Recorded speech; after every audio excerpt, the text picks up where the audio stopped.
We might as well start. Ladies and gentlemen, it is my privilege this evening to introduce our distinguished speaker, Dr. Hilary Kilpatrick. And I have to thank her for accepting our invitation at a very short notice, giving us a lecture. And I have to thank Dr. Urfali for giving me the privilege of introducing her. I couldn't say no, he's my chairman after all, so I would be punished if I refuse.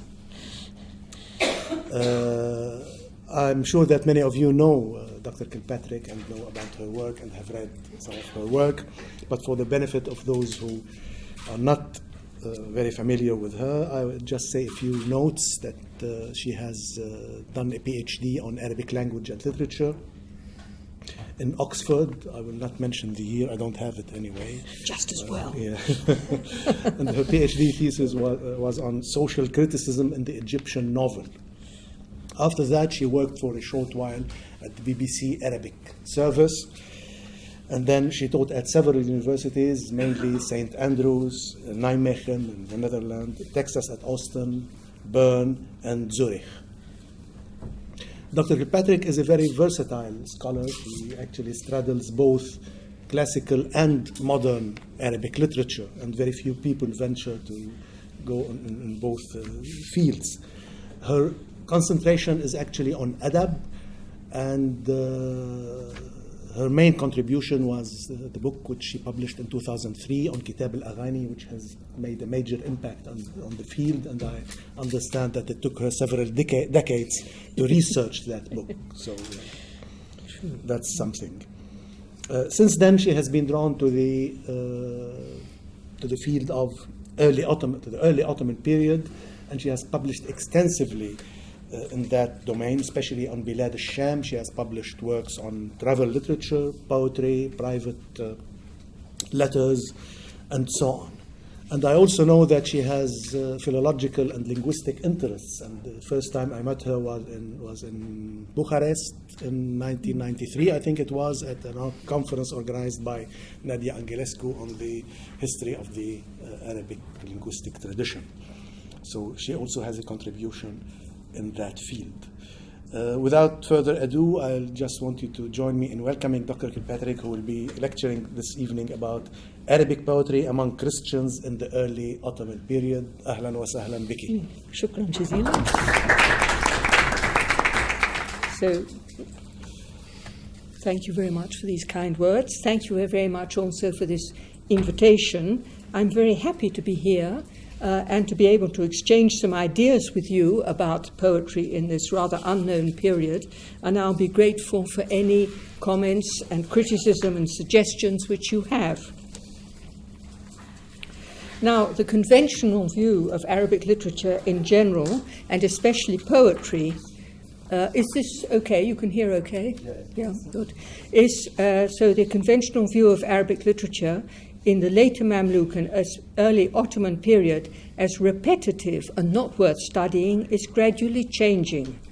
And after all, it's impossible that a literature would remain frozen for 400 years, which is what the Asr al-Inhitat myth assumes. And there are different ways to study this period, to approach it. First of all, one can look at genres. For instance, travel literature. There's a very varied range of travel literature, in fact, with Moroccan ambassadors, Christian clergy, people hoping for jobs, going to Constantinople, pilgrims. And so, I mean, that's already a field in itself. Then there are studies of individual authors. For instance, there's fairly recent book on Azabidi by Stefan Reichmuth, which is a very extremely valuable study. Then we have books on the literature in specific countries.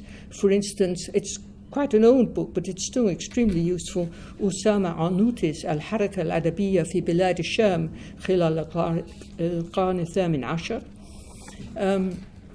There are probably similar works on Morocco or Egypt.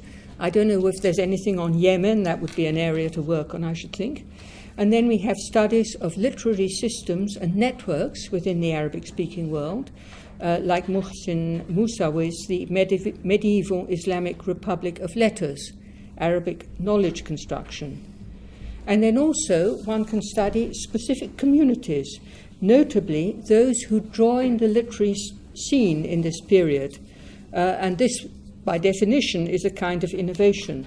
And this is where I see the study of literature by Christians fitting in. Now, while there are scattered references to Christian poets earlier, the Maronite Germanus Farhat and the Melkite Greek Catholic Nicolaas Essayich are the first Christians for several centuries to have produced a substantial diwan in Fusha. Poems by them and by the slightly later poets Ibrahim al-Hakim and Antoun Bitar form the subject of this paper.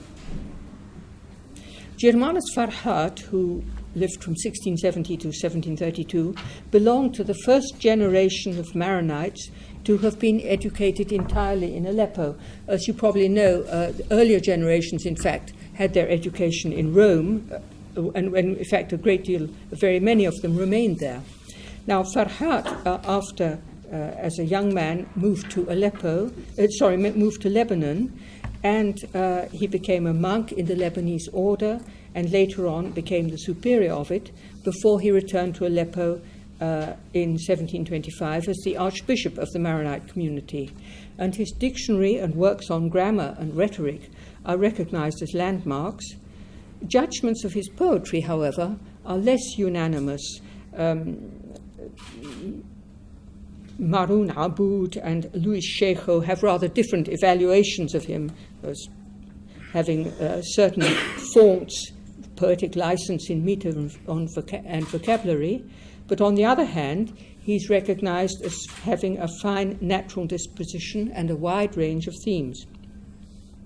Most of his poetry is on religious themes, but there are one or two poems of panegyrics and elegies treating people he knew. All of one of them are friends of his own age or younger.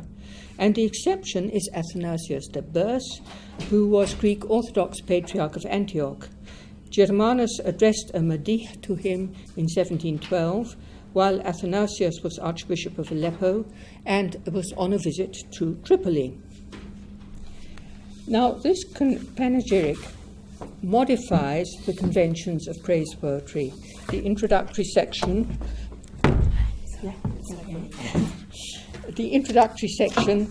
departs from the traditional nasib, which was obviously problematic for monastic poets. But the customary alternative beginning would have been philosophical or ethical reflections related to the later themes of the poem. Germanus, however, as a monastic poet, Germanus starts with recollections of a friend.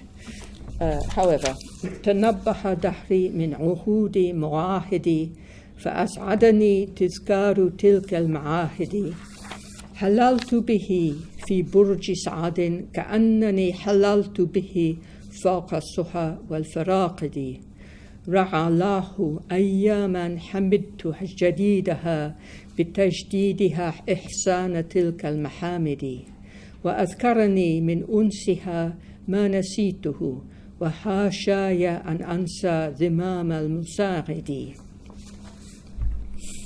And then we have a rehla, a transitional passage, reflecting on the importance of having friends around one, with the passage of time not so much increasing the pain of separation as nourishing the desire to benefit from the virtues of the friend already referred to, who is now the subject of eulogy and thus the patron or mamduh. And here Athanasius is praised first of all as a leader or imam and guide in the path of truth, seated in glory among the sun and stars. With his birthplace, Damascus, his episcopal see, Aleppo, he is linked to important cities of Christianity, past or present. He preserves his flock from enemies, equipping it with the armor of faith and the sword of the gospel, and he bestows favors on every sincere worshipper. In a daring parallel, he is even said to have sanctified any place where he settled, as the Lord of Glory, Rabbul Majd, sanctified the promised land. His learning bears fruits wherever he may be, and as a father to his people, he will inherit the kingdom of heaven through his ascetic way of life, with destiny itself recognizing his uniqueness. Now, one could say there's a great deal in that which is fairly familiar in panegyric, but I think this poem departs from the conventions of Arabic poetry in two ways. First of all, it refers to generosity and help, not only in the main section, the Madih proper, but also at the beginning of the poem, with its mention of Ihsan and the unnamed Musarid. And the same person is the focus of the reinterpreted Nasib and the Madih. And this unusual identification is a sort of circular poem. Louder. Okay. And this unusual identification can be explained with a look at the relations between Germanus Farhat and Athanasius Dabers. Now, Athanasius Dabers was a generation older than Germanus Farhat. He has attracted scholarly attention mostly because of his tortuous path between acceptance and rejection of the Pope's authority. He was an ambiguous figure. And when Germanus Farhat praises him in this poem composed in 1712 for his firm defense of the true faith and his arming his flock against heretics, he evidently has in mind Germanus's apparent acceptance of the Catholic teachings spread by the missionaries. In fact, Germanus very likely had personal experiences of, or at least he had personal experiences of Athanasius' generosity, and it's, I think, almost certain that in this poem there's a reference to them. When Athanasius returned from Wallachia to establish a printing press in Aleppo, he had already made an Arabic translation of a Greek version of a text by the Moldavian prince Demetria Cantemir on an ethical and philosophical subjects, which in Arabic is entitled Salah al-Hakim wa Fasad al-Alam Azamim, which I like to translate as the probity of the wise man and the depravity of the reprehensible world. It's got another title in the translation which has been published. Now, Athanasius is known to have enlisted Germanus' help in completing this translation. We don't exactly know what Germanus' contribution was, except that he almost certainly included poetry. There's some poetry in the text, and this is not translated from Romanian, obviously. And he also contributed a preface with a very inflated praise of Athanasius.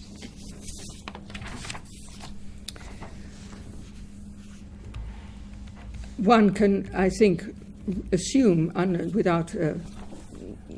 it's quite reasonable to assume that Athanasius will have given Germanus some reward for his contribution to this particular translation.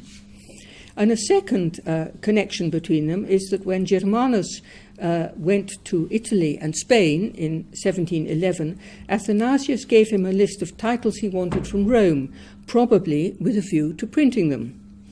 And again, one can imagine that Athanasius gave him some money to help with the financing of the journey. Whatever Germanus' part in these projects, however, these references to Ihsan and Musarid are, in fact, it seems to me, allusions to a reward.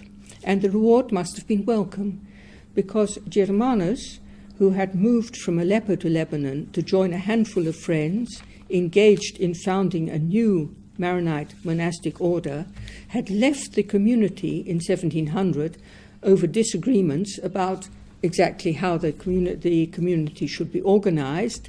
And for 5 years, he supported himself independently, chiefly as a preacher and schoolmaster.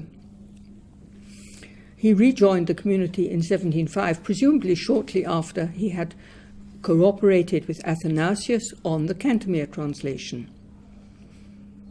Now, Germanis could also have included in this poem Athanasius' introduction of the printing press into the Near East in 1705.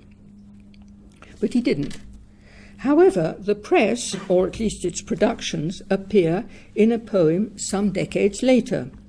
And this was the elegy that the Greek Catholic from Aleppo, Ibrahim al-Hakim, who died, he lived throughout most of the 18th century, and he composed this poem on Abdallah Zahir, who died in 1748, and who was the second major actor in developing printing in Bilad Sham. Now, Ibrahim al-Hakim was from a family of doctors, and I've just seen in a manuscript of his diwan in the library that he wrote one poem complaining about being a doctor because people wouldn't pay you. When they'd got better, they forgot to pay you. Anyway, he was also a poet's secretary who gravitated around governors and local rulers in Syria and Lebanon during the 18th century. And he has many poems addressed to relatives and friends and patrons. He knew Abdallah Zahir, no doubt, through his connections with Aleppo. Abdallah Zahir himself had belonged to Athanasius Dabas's circle in Aleppo after his return from Wallachia and assisted him in establishing the press. And then the two men quarreled when Abdallah, who became a Catholic, engaged in anti-Orthodox polemics, while Athanasius was reaffirming his Orthodox identity. As you know, this period around about 1720, 1724 saw the split in the community of the Patriarchate of Antioch, the Rum, into an Orthodox and a Catholic branch, and this led to a great deal of polemics and controversies. Abdallah sought refuge in Lebanon and established a press at the Melkite monastery of St. John at Shuair in 1731. And this Rithar by Ibrahim al-Hakim, who belonged to the same community, starts, هل من يرد مواقع الأقدار أو من يكف يد رضا القدار رضا القدار. After this reference to the inevitability of death in general, Ibrahim turns to his specific loss. فقد اعتدى علي الباغي بجوره وعفى بفقدان الوحيد دياري. And then his mourning leads into general praise of Abdallah Zahir as an exceptional being. وعفى يعني أزال وعفى عفى به, yeah. عفى الديار يعني أزال. Yeah. Sorry if I mispronounced it. He addresses the deceased's literary gifts and eloquence and his learning, and then his achievements in printing. And he gives a list of titles that Abdallah published. تبع القلوب على محاسن تبعه كتبا أفادت سامعا ومع قاري فتراه في كتب الأباطيل ابتغى تبطيل مجد العالم الغرار وكذا بميزان الزمان أبان عن أبدية الأشرار والأخيار والمرشد الخاطئ ليرشدنا بها وكذلك الجسر البهي الأنوار. Now, if you look at what Abdallah Zahir actually printed, you find these titles, Al-Abatil, Mizan al-Zaman, Murshid al-Khati, are all titles produced in his press at Shuair. And Al-Jisri, and this I didn't know, but Father Joseph Mucarzal pointed it out to me, is the Spanish Jesuit Luis de la Puente, Al-Jisri obviously, the Arabic translation of whose meditations Abdallah Zahir partly revised. And then subsequently, Ibrahim mentions the subjects of the polemics Abdallahs are engaged in with Orthodox opponents, for instance, on the use of leavened or unleavened bread for the communion, and on the status of the councils of the early church. And then the poem continues with praise of Abdallah's powers of argument and persuasion, moves to the poet's own sense of loss and that of the world at his death, but at the end proclaims that Abdallah's reward in heaven is assured. And, as is common with many of these poems, the elegy concludes with a chronogram of the date of his death. Now, mentioning a deceased scholar's bibliography, especially his polemical writings in an elegy on him, may not be entirely unknown. You may know of these from earlier poetry, but until Abdallah Zahir, the texts would only have been handwritten. The references to printed books and Abdallah Zahir's role in producing them is certainly new. Now, the last example of poems, the last two examples concern elegies on a new martyr, and these two are unprecedented, I think. The poets concerned are Antoun Bitar and Nicolaus Saïr, and they were commemorating Ibrahim ibn Dimitri ad-Dallal, who met his end in 1742. Now, a new martyr is a concept quite familiar in Greece and the Balkans during the Ottoman period, much less common in Syria or Egypt. And it refers to a person who apostatized from Islam, or else who sought to convert Muslims to Christianity, or who insulted Islam. And usually such people were brought before the Qadi, and if they showed no change of heart, they were executed. And the other possibility was to leave the Ottoman Empire, which some of them actually did. Now, the story of Ibrahim ibn Dimitri ad-Dallal is documented. He apparently belonged to a prominent family of Aleppo dragomans and merchants. He was a psychologically unstable young man, and this is an impression from quite a lot of the stories, actually, that these people didn't really know very much what they were up to. Anyway, he came to believe that his family was trying to poison him, and so he went to the Qadi and declared himself a Muslim, presumably to get some kind of protection. Later on, though, and then he discovered that his family rejected him. It was pretty predictable. He spent some time wandering in the city, finally thought better of his decision to convert, and then started to shout, "I'm a Christian."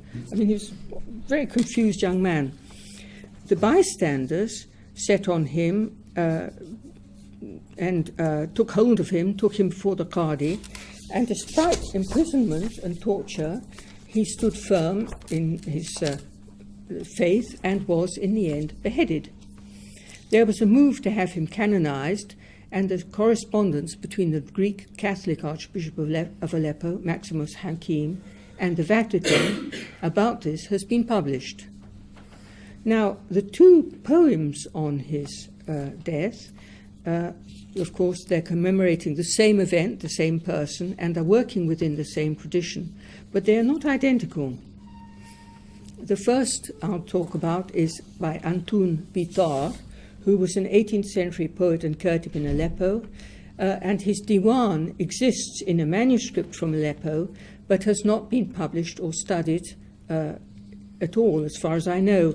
The only reason that I could talk about him is that there's an extract from his poem in Sheikh's Shu'aran al-Nasraniya Ba'd al-Islam.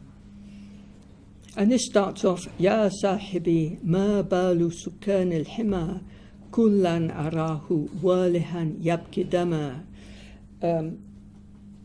which is, and they're so talking to this friend, and then the friend tells the poet the grim news that Ibrahim has died the death of a martyr, and he wonders if the poet is a stranger or absent from Jerusalem not to have known what has happened. It's obviously a reference to the meeting on the road to Emmaus in the Gospel of Luke. He urges him to approach Ibrahim's tomb with reverence, and the poet does so. But then the poet reproaches the mourners because Ibrahim's death is a cause of joy, not sorrow. His blood has given life to Aleppo, and he died not from any fear of hell or desire from the kingdom of heaven, but out of loss for the love of his Lord. And then we have one of these infuriating remarks by Sheikho, illa an qala, since, he leaves out a whole lot of the poem, and we just don't know how much. So we just then have the 4 concluding lines in which the poet calls down blessings on Ibrahim for enduring insults on earth, but gaining honor among the pure in heaven, and he asks for his intercession on the day of judgment. And the whole is rounded off again with a chronogram. As far as one can judge, this is rhetorically a fairly low-key evocation of Ibrahim's fate, emphasizing his piety and at last asking for his intercession at the day of judgment. But this is entirely hypothetical until we can actually see the whole poem.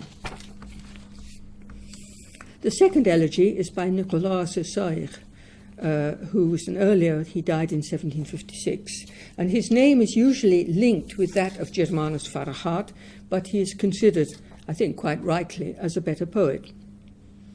Like Farhat's, his diwan concentrates mostly on religious themes, but he has more poetry addressed to contemporaries, including Druze, Christian, and Shi'i notables, on whom he composed panegyrics, in order to further the development of the monasteries of his Melkite order. It's rather interesting, in fact. It's a very interesting aspect of his diwan to see how he addresses these various important people that he had to deal with in order to protect and develop his monasteries. And this poem on Ibrahim ad-Dallal is a fine example of its author's art, making full use of the rhetorical devices customary at the time, in particular antithesis, paradox, and forms of paranomasia. And it starts, أينعى قتيل قد قضى مستشهدا أيبكى شهيد صار للحق مشهدا أيرثى الذي لم يرث يوما لنفسه ولم يخوي عن وعد وغد توغدا. And then it defends Ibrahim from the charge of apostasy, since he was not in his right mind when he committed it. When he came to his senses, he set right what had been crooked. أزال بالسهو العقل وصمة غفلة وثقف غب صحوي ما قد تعود. تعود. And then gradually the references become clearly religious. وعاد بحمد الله عودة سادم رعى العودة ثم العوذ بالله أحمدا. So unlike others, Ibrahim does not fear death or wish for a long life, while he does not shun torture, ta'zib, which is alab, sweet. Whereas before he trembled at the flash of lightning, he spurns fear of death's lightning, the flash of the executioner's sword, when it threatens. وَمَنْ كَانَ لَمْوُ الْبَرْقِ يُرْعِدُ قَلْبَهُ أَبَى الْخَوْفَ مِنْ بَرْقِ الرَّدَى هِينَ أَرْعَدَى. He offers his neck to the sword, which on the morning of his death gives him a dyed garment, the most splendid cloak he has ever worn. كَسَاهُ خِرَارُ سَيْفِ ثَوْبًا مُصَبَّغًا غَدَاةَ رَدَى أَسْنَى رِدَاءٍ بِهِ ارْتَدَى. And then the mention of the dyed garment introduces reference to the Old Testament patriarchs, first Joseph and Jacob, and then Abraham. Unlike his namesake, however, who offered his son and then sacrificed a ram, Ibrahim sacrificed himself. His blood is the greatest sign, al-Aya al-Kubra, shed on the earth in contempt, but given glory in highest heaven. Hi al-Ayatul Kubra, damun ala thara, muhanan wa fi awj samahi mumajjada.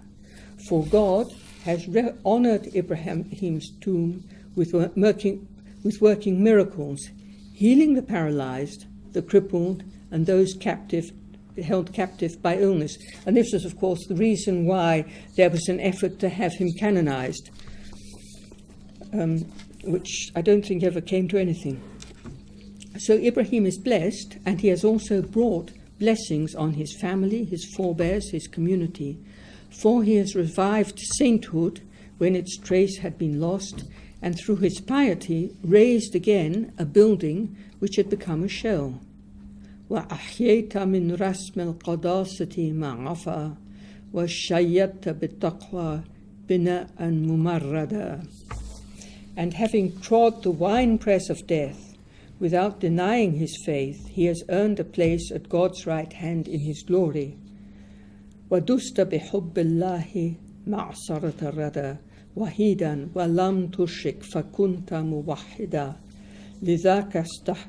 لذاك استحقيت الجلوس, and that's how it is, الجلوس بمجده يمينا وسامي سدة المجد مقعدا.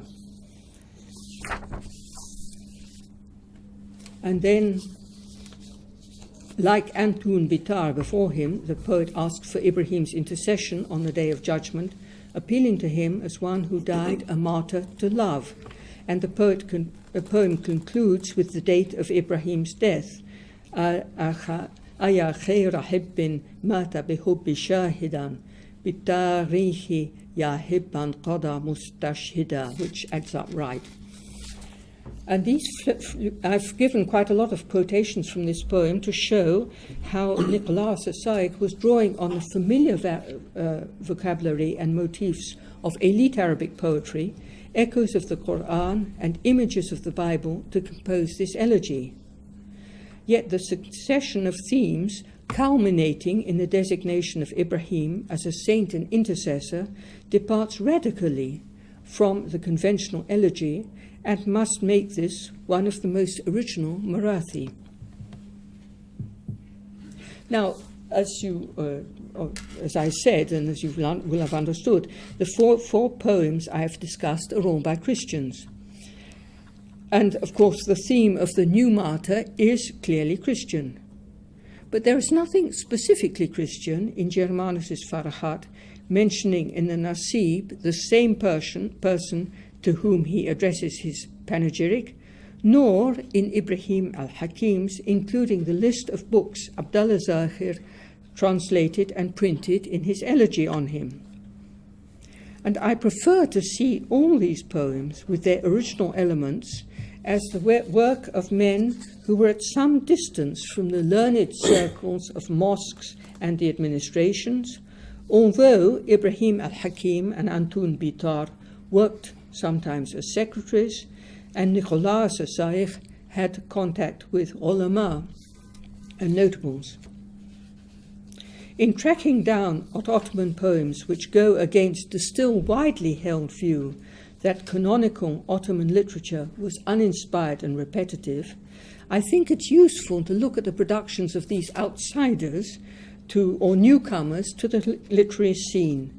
They may be Christians, but they may also be Muslims, like Ibrahim al-Harisi al-Amili, who praised the Shi'i leader Nasif al-Nassar in epic style. For the study of non-canonical poetry too, more material may have been preserved among the outsiders. And I've only spoken about Syria. What about the rest of the Arab world? How much interesting and unusual poetry remains to be discovered in other parts of it in this period? Now, just to conclude, I would like to turn to the image on the poster which Bilal kindly designed, and which shows paneling from a reception room of an Armenian merchant in Aleppo from the beginning of the 17th century. Some of you will no doubt have seen this actual paneling, which is in the Museum für Islamische Kunst, the Museum of Islamic Art in Berlin. It's known as the Aleppo Zimmer. And it has a great deal of floral decorations, but it also has on the panels some little miniatures and some inscriptions. The inscriptions are of four kinds. First, there is a wish for happiness in Persian, Shad Bash. The rest of the inscriptions are all in Arabic. We have Arabic proverbs, quotations from the Psalms, and lines from Sufi poetry. And somebody who has worked on these inscriptions once took a group of Syrian musicians who were performing in Berlin round the museum, and when they stopped in the Aleppo Zimmer and the musicians saw the Sufi poetry, they started to sing it. So it's still very much part of the tradition.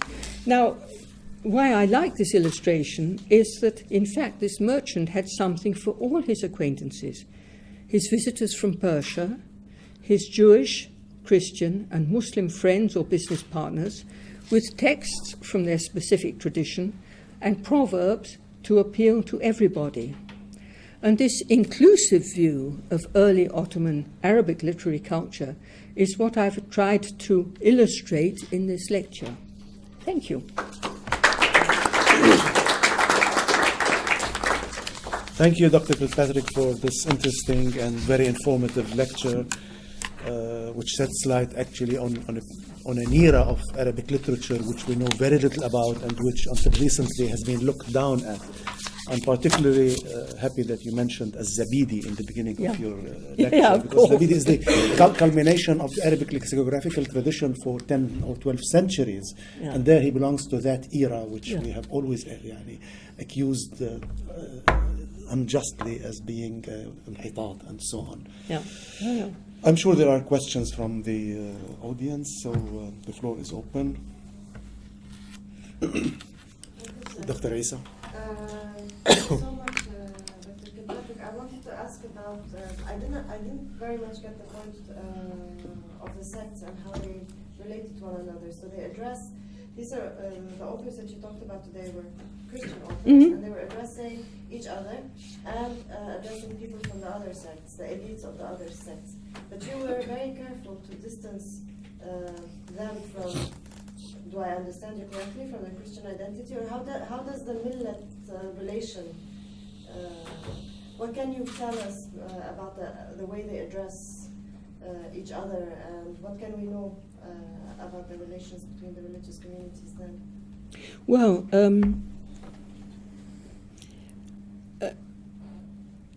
for poets at this period,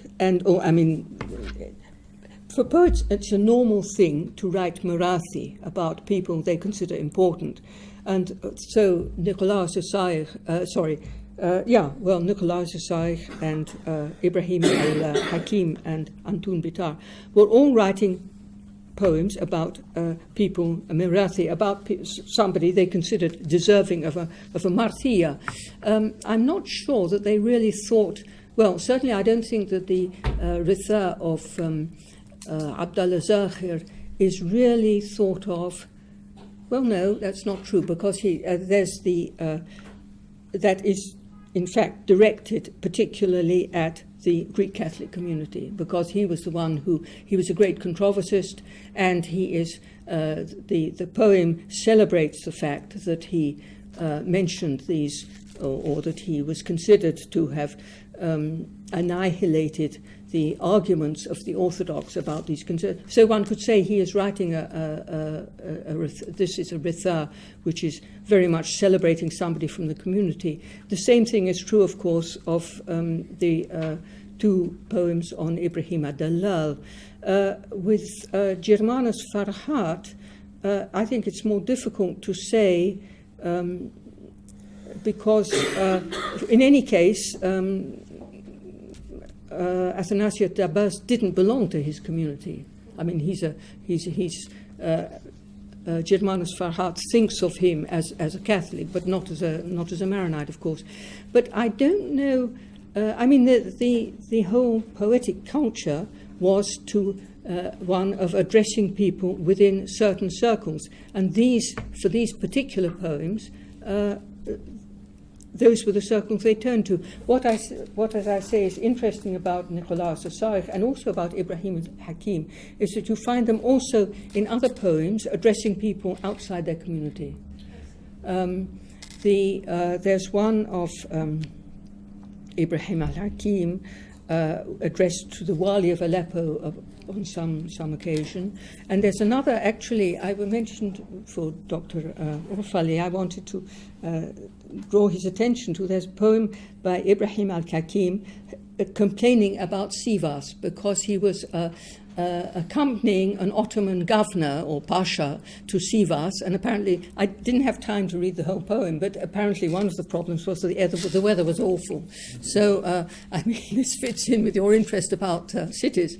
So there are, in some of these diwans, there are poems which are quite generally addressed or addressed specifically to people from other communities. And you can find another way to look at them is then to find out who copied the diwans, which diwans are widely circulated. Dr. Abu Hussein. Thank you very much, Dr. Kilpatrick, for the interesting talk, which rehabilitated the Ottoman period and Arabic literature in the Ottoman period. I have always understood the decadence of Arabic literature and language in the Ottoman period to mean, the linguistic and the stylistic quality, the artistic quality, rather than a matter of the themes that occur. In fact, perhaps Christian poets that you have quoted, just like their Muslim contemporaries, who also wrote on a variety of themes and were not necessarily repetitive. I am not literally skilled, so I really, but this, from a layman's point of view, I have always understood this inhitat of the Arabic as pertaining to the quality of the language. I don't know how Dr. Al-Baki would have put that, rather than the themes.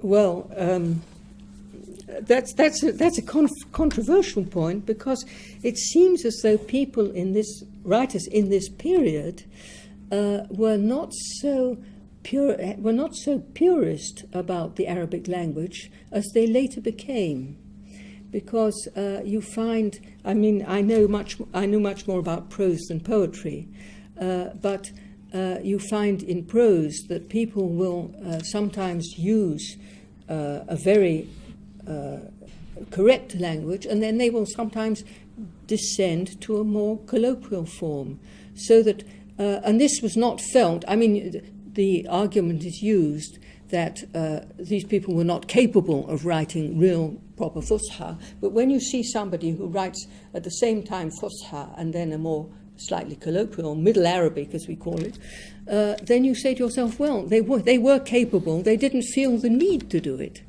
And there's a whole, I think we need to know much more about the way in which people at the time thought about the language, and not what became later on as the sort of considered as the norm that had to be observed. But where poetry is concerned, I confess don't really have enough competence in order to say.